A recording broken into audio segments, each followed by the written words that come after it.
Bakit po hindi na lang niya alisin ang demonyo sa mundo para po wala ng kasamaan? Alam mo kapatid, si Satanas, ginawa rin ng Diyos yun. Nung anghel siya, hindi pa siya Satanas, ang Diyos gumawa sa kanya. Tama? Tayo, ginawa ba tayo ng Diyos? O, tama. Pag ginawa niya kay Satanas na pagkakamali, patay agad. Tayo rin, gagawin niya rin sa atin. Pag nagkamali tayo, patay ka agad. Pag hindi, susumbatan siya ni Satanas. He must always be fair and he must always practice justice. Kasi what he will do to say, he must do fairly to every creature. Eh pag nagkasala tayo, kung yun ang reason, tayo rin pag nagkasala, patay na tayo. Eh mahal tayo ng Diyos. Ayaw ng Diyos na tayo mapahamak. Kaya nagbibigay siya ng pagpapahinuhod sa tao.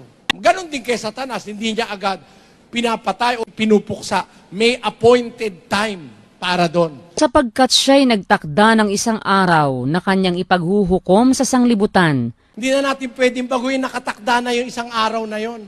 Pati si Satanas, huhukuman doon. Pati tayo. Ngayon, habang tumatagal yon, ibig ba sabihin nagpapabayaan Diyos? Hindi.